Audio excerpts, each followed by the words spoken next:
आज आपण बनवतोय मस्त तोंडाची चव वाढवणारा कोथिंबीर पुलाव आणि तेवढंच चवदार झटपट बनणारं कोथिंबीरीचं धिरडं।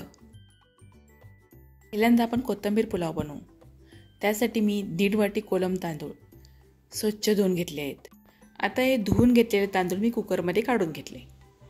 त्यामध्ये 1.5 वाटी तांदळासाठी 1.5 वाटी पाणी घातलं आणि चवीनुसार मीठ, 1 चमचा तूप आणि अर्धा लिंबू रस घातला।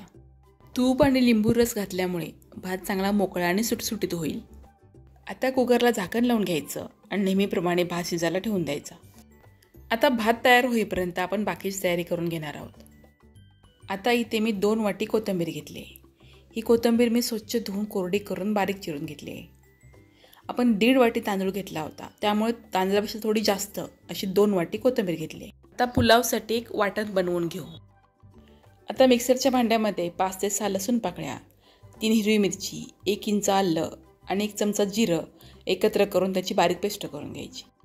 आता त्याच मिक्सरच्या भांड्यामध्ये ही बारीक चिरलेली कोथिंबीर घालायची आणि पाणी न घालता शक्य होईल तेवढं बारीक वाटून घ्यायचं।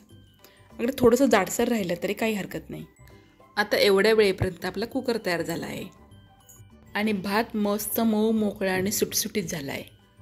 पण हा भात आपल्याला असंच कुकरमध्ये ठेवायचा नाही, तो लगेच चमच्याने हलवून त्याची शीतं मोकळी करून घ्यायची आणि एका ताटामध्ये पसरून ठेवायचा, म्हणजे त्याची वाफ निघून जाईल आणि शीतं सुटसुटीत होतील, चिकट होणार नाहीत।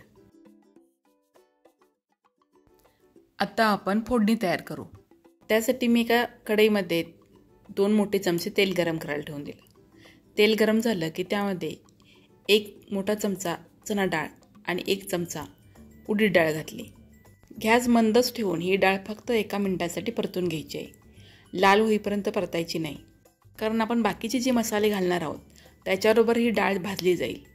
त्यामुळे आत्ता जर जास्त भाजली तर ती नंतर करपून जाईल। आता ही डाळ 1 मिनिटासाठी परतून झाली की त्यामध्ये 1 छोटा चमचा मोहरी आणि 1 छोटा चमचा जिरं घातलं। मोहरी चांगली तडतडली की त्यामध्ये 1 मध्यम आकाराचा कांदा बारीक चिरून घातला। आता कांदा चांगला 2-1 मिनिटांसाठी मंद गॅसवर थोडासा रंग बदलेपर्यंत परतून घ्यायचा। आता तुमच्या लक्षात आलं असेल की आपण सुरुवातीला चणा डाळ जास्त भाजली नव्हती, पण ती आत्तापर्यंत अगदी व्यवस्थित भाजली गेली आहे आणि तिचा रंगही बदलला आहे। आता कांदा चांगला भाजला की त्यामध्ये चवीनुसार मीठ, पाव चमचा हळद आणि आपण जे कोथिंबीरचं वाटण करून घेतलं होतं ते वाटण घालायचं। मीठ घालताना हे लक्षात ठेवायचं की आपण भात शिजतानाही त्यामध्ये मीठ घातलेलं आहे। आता हे कोथिंबीरचं वाटण फोडणीमध्ये चांगलं मिसळून घ्यायचं आणि 2 मिनिटांसाठी मंद गॅसवर परतून घ्यायचं। आता या मिश्रणामध्ये पाव चमचा साखर घालायची। साखर घातल्यामुळे कोथिंबीरचा रंग काळा पडणार नाही। तर साखर व्यवस्थित मिसळून घ्यायची आणि त्यामध्ये आपण शिजवून घेतलेला भात घालायचा। आता कोथिंबीरच्या मिश्रणामध्ये भात हलक्या हाताने मिसळून घ्यायचा। आता जसा जसा आपण भात फोडणीमध्ये मिसळत जाऊ तसा तसा त्याला हिरवा रंग यायला सुरुवात होईल। हा कोथिंबीर पुलाव बनवताना एक लक्षात ठेवायचं की तांदळापेक्षा कोथिंबीरचं प्रमाण जास्त असलं पाहिजे, तरच पुलावाला कोथिंबीरची चव येईल। इथे पुलावासाठी तुम्ही सकाळचा किंवा रात्रीचा भात शिल्लक असेल तर तोही वापरू शकता। आपल्याकडे जर रात्रीचा किंवा सकाळचा भात शिल्लक असेल तर आपण फोडणीचा भात बनवतो, तसंच आपण हा कोथिंबीर पुलाव बनवू शकतो। तुम्ही बघू शकताय पुलावाला किती सुरेख हिरवा रंग आला आहे आणि पुलाव अजिबात चिकट झाला नाही आहे, तो एकदम मोकळा आणि सुटसुटीत झाला आहे। आता यावर थोडासा पाण्यात शिडकावा मारायचा आणि झाकण ठेवून मंद गॅसवर 2 मिनिटांसाठी वाफ घ्यायची। हा पुलाव चवीला इतका छान होतो ना की याच्याबरोबर खाण्यासाठी दुसऱ्या कशाचीच गरज लागत नाही। पण तुम्हाला हवा असेल तर दही कांद्याचं रायता याच्याबरोबर बनवू शकता। हा कोथिंबीर पुलाव तुम्ही मुलांच्या टिफिनमध्ये पण देऊ शकता। हिरव्या रंगाचा पुलाव मुलं आवडीने खातील। तर असा हा कमी वेळेत आणि कमी मसाल्यामध्ये होणारा मस्त रुचकर असा कोथिंबीर पुलाव एकदा नक्की करून पहा आणि तुम्हाला कसा वाटला मला कमेंट करून सांगा।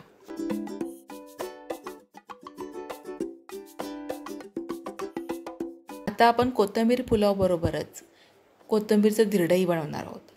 त्यासाठी मी मिक्सरच्या भांड्यामध्ये 2 हिरवी मिरची, 1 इंच आलं, 4 लसूण पाकळ्या, 1 छोटा चमचा जिरं, 1 छोटा चमचा ओवा आणि 1 मोठ्या आकाराचा कांदा बारीक चिरून घातला। आणि पाणी न घालता मिक्सरमधून बारीक वाटून घेतलं. आता त्यामध्ये जवळजवळ 1.5 वाटी बारीक चिरलेली कोथिंबीर घातली आणि 2 चमचे पाणी घालून मिक्सरमधून याची बारीक पेस्ट करून घेतली. आता एका खोलगट भांड्यामध्ये 1 वाटी ज्वारीचं पीठ आणि 2 चमचे तांदळाचं पीठ घेतलं. तर या पिठामध्ये पाव चमचा साखर, चवीनुसार मीठ आणि पाव चमचा हळद घालून एकत्र मिसळून घेतलं. आता त्यामध्ये जी आपण कोथिंबीरची पेस्ट केली होती ती पेस्ट घातली आणि पाणी न घालता पीठ आणि कोथिंबीरची पेस्ट एकजीव करून घेतली. आता त्यामध्ये पाणी घालायचं आहे, पण पाणी एकदम न घालता जसं लागेल तसा अंदाज घेऊन घालायचं. मी सुरुवातीला 1 वाटी पाणी आणि नंतर अर्धी वाटी पाणी घातलं आहे, म्हणजे एकूण 1.5 वाटी पाणी लागलं आहे. आता हे पीठ गुठळ्या न होता व्यवस्थित एकसारखं हलवून मिसळून घ्यायचं आहे. पीठ एकदम पातळ किंवा एकदम घट्ट करायचं नाही. आपण जसं नेहमी धिरड्यासाठी पीठ तयार करतो तसंच हे पीठ तयार करून घ्यायचं आहे. आता आपलं हे धिरड्याचं पीठ तयार झालं आहे, पण हे आपल्याला भिजत ठेवायचं नाही, कारण यामध्ये आपण ज्वारीचं पीठ वापरलं आहे. त्यामुळं याची लगेच धिरडी बनवायला घ्यायची. इथे मी गॅसवर तवा गरम करायला ठेवला आहे. आता तवा चांगला तापला की त्याला तेल लावून घ्यायचं आणि त्याच्यावर पळीने धिरडं घालायचं. धिरडं घालताना तवा चांगला तापून घ्यायचा आणि गॅस मध्यम ठेवायचा आणि शक्य होईल तेवढं पातळ धिरडं पसरायचं आणि सगळ्या बाजूने एकसारखं करून घ्यायचं. तुम्ही बघू शकताय धिरड्याला किती छान हिरवा रंग आला आहे. आता यावर 1 ते 1.5 मिनिटांसाठी झाकण ठेवून द्यायचं. गॅस मध्यमच ठेवायचा, गॅस वाढवायचा नाही. 1 ते 1.5 मिनिटांनी धिरड्यावरचं झाकण काढायचं आणि त्यावर तेल सोडून घ्यायचं आणि धिरडं परतून दुसऱ्या बाजूनेही खरपूस भाजून घ्यायचं. दुसऱ्या बाजूनेही धिरड्याला खूप छान सोनेरी रंग आला आहे. कोथिंबीरचं धिरडं बनवताना ज्वारीचंच पीठ घालायला हवं असं काही नाही. तुम्ही याऐवजी गव्हाचं पीठ किंवा बेसन वापरू शकता. फक्त गव्हाचं पीठ वापरलं तर त्यामध्ये 2 चमचे रवा किंवा 2 चमचे तांदळाचं पीठ घाला. आणि धिरड्यामध्ये कोथिंबीर वापरताना ती जास्त प्रमाणात वापरायची. म्हणजे आपण जेवढं पीठ घेतलं आहे निदान तेवढी तरी कोथिंबीर असली पाहिजे किंवा त्याच्यापेक्षा जास्त असली तरी काही हरकत नाही, पण पिठापेक्षा कमी कोथिंबीर घेऊ नका. हे धिरडं तुम्ही हिरवी चटणी, लोणचं किंवा दह्याबरोबर खाऊ शकता. तर सध्या बाजारामध्ये खूप मोठ्या प्रमाणात कोथिंबीर उपलब्ध आहे, तेव्हा हे कोथिंबीरचे दोन्ही पदार्थ नक्की बनवून पहा.